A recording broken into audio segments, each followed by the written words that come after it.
Vamos lá, pessoal, do primeiro A, começar o nosso ciclo de revisões, lembrando que revisão, a gente vai só pontuar o que vem a ser mais importante para você realizar uma boa avaliação. Olha, sistema endócrino e nervoso, eles são íntimos. O sistema endócrino está voltado a respostas mais lentas e o sistema nervoso a respostas mais rápidas do nosso organismo. O sistema endócrino a gente precisa conhecer a sua definição, as glândulas, localização, anatomia e as suas funções. Primeiramente, o sistema endócrino lança o seu produto no sangue. E o nome desse produto, hormônio.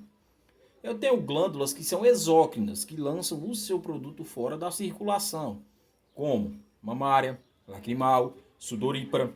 A definição de glândula endócrina é aquela que lança o seu produto na circulação e o nome desse produto chama-se hormônio. Eu tenho glândulas que são mistas ou anfícrinas, que têm função tanto endócrina como exócrina. Exemplo, pâncreas. Insulina e glucagon na circulação, conforme já viram, para coordenar o metabolismo dos carboidratos no corpo. E a parte exócrina, a liberação do suco pancreático, tripase, lipase e amilase, as enzimas que ajudam em segundas quebras, em primeiras quebras, no caso da lipase, lá no intestino delgado. Glândulas. A primeira que a gente estuda é o hipotálamo. O hipotálamo que faz parte do sistema nervoso central também. É estudado dentro da aula de sistema nervoso. O hipotálamo, ele possui a função de produzir dois hormônios. Os hormônios são ADH, ou antidiurético, também conhecido em algumas obras como vasopressina. Esse hormônio ele coordena a quantidade de água no corpo para manter um equilíbrio. For necessário expulsar água, o corpo trabalha para expulsar. Se for necessário poupar água, o corpo trabalha para poupar. Hormônio antidiurético ou vasopressina. Exemplo, se você está desidratado, o que é que acontece? Uma maior liberação do hormônio antidiurético e ocorre uma maior retenção de água nos túbulos renais. Se você tem água em excesso, o que é que ocorre? Um bloqueio da liberação do hormônio antidiurético e os túbulos renais não retêm água e aumenta a excreção na forma de urina. Quando você bebe cerveja, por exemplo, ocorre uma desidratação, a dor de cabeça oriunda da ressaca, porque bloqueia o hormônio antidiurético, não tem retenção hídrica nos túbulos renais e aumenta a quantidade de urina excretada. O álcool etílico ele tem esse forte poder de bloqueio do hormônio antidiurético. Outro hormônio produzido pelo hipotálamo é a ocitocina. A ocitocina é importante para a contração muscular uterina. O útero é um músculo liso. A contração independe da vontade da mulher. Quanto maior a quantidade de contrações, mais rápido é o processo de parto vaginal. Porque quanto maior a contração, mais rápido é a dilatação do colo para chegar até 10 centímetros, que é a dilatação total. A ocitocina também é importante para prevenir hemorragias no pós-parto e também é fundamental para que o bebê consiga sugar o leite materno. A produção do leite já é um outro hormônio que a gente vai estudar lá na frente. Então, glândula hipotálamo faz parte do sistema nervoso central e também do sistema endócrino, produzindo dois hormônios, ocitocina e hormônio antidiurético. Agora, o que é interessante aqui, gravem nisso. O hipotálamo produz esses dois hormônios, mas não é ele que secreta na circulação. Ele repassa para uma das duas partes da hipófise. Passa para neurohipófise, hipófise posterior. A hipófise é uma outra glândula importantíssima, denominada glândula mãe do sistema endócrino, já vocês vão entender o porquê, que está ligada ao hipotálamo por um pedículo. A hipófise ela fica aqui nessa região, né, de glabela. Se você pegar uma faca, uma espada e furar e reto aqui, você alcança a hipófise. Tá certo? Então, olha, o hipotálamo produz o hormônio antidiurético, que é a ocitocina, repassa para a neurohipófise e a neurohipófise armazena e é ela que joga na circulação. Entenda, o hipotálamo ele não joga na circulação os dois hormônios que produz. Ele joga para a neurohipófise e a neurohipófise armazena e lança na circulação o que for necessário. Vocês já estudaram que os hormônios eles trabalham por um mecanismo chamado de feedback. Só é liberado o que o corpo precisa. Liberando mais ou menos ocorrem problemas que a gente vai estudar no decorrer aqui da nossa revisão, tá certo? Então a neurohipófise ela tem essa função. Agora, a outra parte da hipófise é a adenohipófise, hipófise anterior. Aí entra a parte de ser mãe do sistema endócrino. A adenipófise produz os hormônios tróficos. O que são os hormônios tróficos? Hormônios que vão fazer com que outras glândulas liberem os seus. Vocês vão entender. A adenipófise libera o hormônio tireotrófico, hormônio que vai fazer com que a tireoide trabalhe. Eu tenho também a liberação do hormônio gonadotrófico, que vai fazer com que as gônadas trabalhem. Eu tenho a liberação também do hormônio adenocorticotrófico, que vai fazer com que as adrenais trabalhem. Então, olhe, a tireoide só libera T3, T4 e calcitonina se antes a adenohipófise liberar o tireotrófico.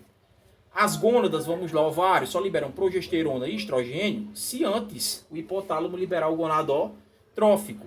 E as adrenais só liberam, vamos lá, aldosterona, adrenalina, se antes houver a liberação hipotalâmica do adenocorticotrófico. Agora também tem dois hormônios que são independentes. Quais são eles? Hormônio do crescimento. O hormônio do crescimento, como o próprio nome diz, ele induz o esticão da pessoa. Quando é liberado em quantidade adequada, a pessoa tem aquele tamanho habitual para a sua faixa etária. Quando ela é liberada em pequena quantidade na fase ali, criança, adolescência, a gente tem o nanismo. E quando ela é liberada em quantidade acentuada, aquém do que a pessoa precisa, ela não tem mais por onde crescer, ocorre um problema chamado acromegalia. Crescimento excessivo de um osso da mão, do pé ou da face. Hormônio do crescimento que é chamado também de hormônio somatotrófico. E por fim, eu tenho a prolactina, que é o hormônio responsável pela produção do leite materno. Então, a ocitocina, sucção, e a prolactina, produção. Agora a gente vai para a tireoide. A tireoide tem um formato dessas gravatinhas borboletas que a gente coloca nos smokings, nos ternos. Fica anterior, antes da traqueia. Para fazer uma traqueostomia, que é um corte na traqueia, antes corta-se a tireoide. A tireoide é fundamental no controle do metabolismo. Velocidade de trabalho do corpo. O metabolismo é a união das reações de soma, que é o anabolismo, com as reações de quebra, que é o catabolismo. União, anabolismo, quebra, catabolismo. Então, se o metabolismo está muito acentuado, eu costumo dizer que o corpo está trabalhando numa voltagem de 220. Se ele está lento, 110. E a tireoide que determina isso. Se tem muito hormônio sendo liberado pela tireoide, o corpo trabalha em 220. Pouco hormônio liberado pela tireoide, 110. Uma doença muito comum da carência da liberação hormonal tireoidiana é o bócio endêmico, papeira. Vamos lá. Quais são? Acentuada produção, hipertireoidismo, exoftalmia. O olho não é popularmente esbugalhado. Quais são os hormônios, afinal de contas, da tireoide? Eu tenho T3, triodoptironina, T4, tiroxina e a calcitonina. T3 e T4 estão envoltos ao metabolismo. E a calcitonina trabalha com o cálcio. A calcitonina é um hormônio que retira cálcio do sangue, jogando no osso, o fortalecendo, tá bom? O combustível de funcionamento da tireoide é um sal mineral chamado iodo. Para um carro andar, ele necessita de gasolina, um caminhão diesel, e a tireoide necessita de iodo. Então, quando eu tenho pouco iodo, pouca liberação hormonal, hipotireoidismo, bócio endêmico, o cretinismo na criança, que é um retardo mental, um amadurecimento encefálico frágil, diagnosticado inclusive no teste do pezinho, estudado no 2º ano. E quando eu tenho muito hormônio sendo liberado pela tireoide, eu tenho a exoftalmia. Claro, outros sintomas aparecem, sendo que são antagônicos. Uma pessoa com hipertireoidismo, ela é ligada, atenta, imperativa, com hiper ela é um pouco mais lenta. Agora, as paratireoides são 4 glândulazinhas que se situam atrás da tireoide. As paratireoides produzem o paratormônio que atua em conjunto com a calcitonina, equilibrando o cálcio no sangue e osso. O paratormônio ele já vai atuar retirando o cálcio do osso e jogando no sangue, enfraquecendo o osso. Então, a osteoporose acontece por isso. Ocorreu um desequilíbrio da balança calcitonina-paratormônio. Eu tenho mais paratormônio retirando cálcio do osso e jogando do sangue do que calcitonina pegando do sangue e jogando no osso. Então, cálcio, você sabe que fortifica o osso fica poroso, frágil e quebradiço. Agora, vamos para as adrenais. As adrenais são saquinhos que ficam em cima dos rins. As adrenais são divididas em partes. Eu tenho o córtex adrenal e eu tenho a medula adrenal. Córtex adrenal libera andrógeno, hormônio da iniciação sexual da pessoa. Córtex da adrenal libera também os famosos corticoides. Corticoides que existem medicações dentro desse grupo. Prednisona é um exemplo. Medicação não é fundamental para maturar pulmão lá nas UTIs neonatais. Dexametasona, outra medicação fundamental também dentro desse ramo que eu acabei de falar. Beta-30, famosíssimo corticoide, passado basicamente em todas as instituições.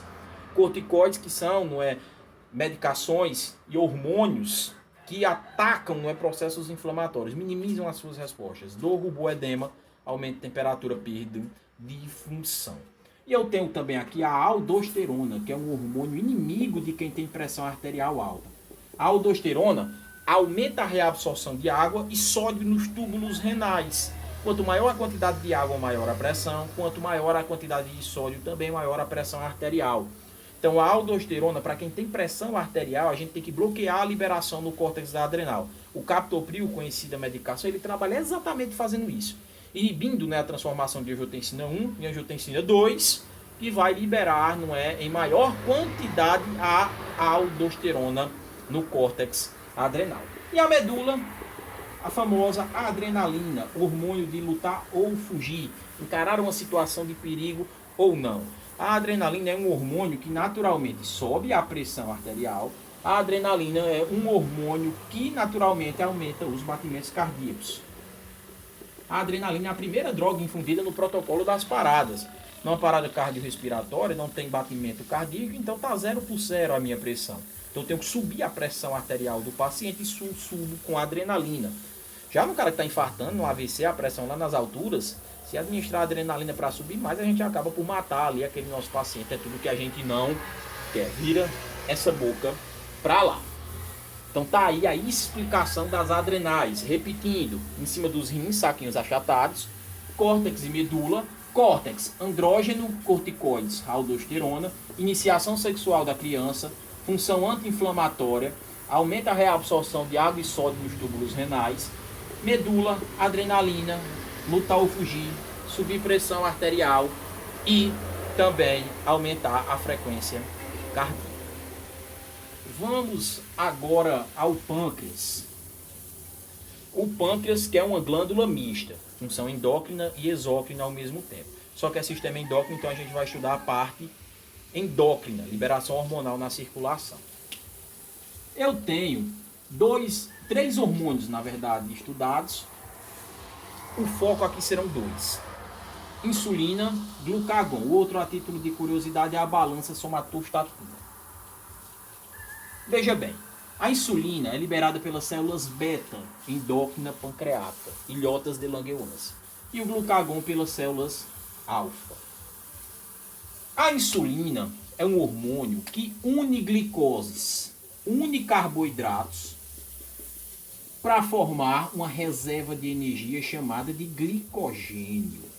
Esse glicogênio é armazenado no fígado e é liberado entre uma refeição e outra em pequenas quantidades para te dar energia entre esse intervalo sem alimentação. Então, repetindo, insulina une glicose para formar uma reserva de energia no fígado chamada de glicogênio. Com isso, baixa a taxa de açúcar corpóreo. O glucagon faz o inverso. Se você entender o que a insulina faz, você entende o que o glucagon realiza também. É só ir ao contrário. O glucagon, ele quebra o glicogênio. O glucagon, ele quebra o glicogênio. Com isso, aumenta a liberação de glicoses. Com isso, aumenta a taxa de açúcar no sangue. Então, o que é a diabetes mellitus? É uma alta taxa de glicose sanguínea porque tem uma carência na liberação de insulina.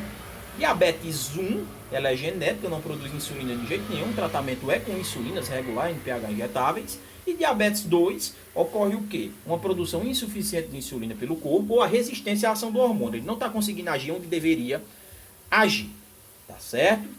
Então, esse é o raciocínio que eu quero que você faça aqui. Insulina e glucagon. A insulina ela age geralmente depois das refeições, para formar a reserva. E o glucagon no intervalo entre uma refeição e outra, para te dar energia no intervalo sem a alimentação. Agora, para fechar, a gente estuda as gônadas. Testículos, 2, saco escrotal. Testículo na função endócrina, produção de um hormônio chamado testosterona. A testosterona define os caracteres secundários masculinos, como uma voz mais grave, uma musculatura mais desenvolvida, uma quantidade maior de pelos. A mulher, ovários, um de cada lado de tubo uterina. Progesterona, que é um hormônio responsável pela sustentabilidade de uma gestação. E o estrogênio, que é semelhante à testosterona, só que agora define os caracteres secundários femininos, como uma voz mais aguda, um quadril mais largo para adaptação ao parto. Também não é uma musculatura não tão desenvolvida como a masculina. Então deem uma estudada, uma boa revisão aqui, dúvidas, já sabem, eu estou lá pelo PV.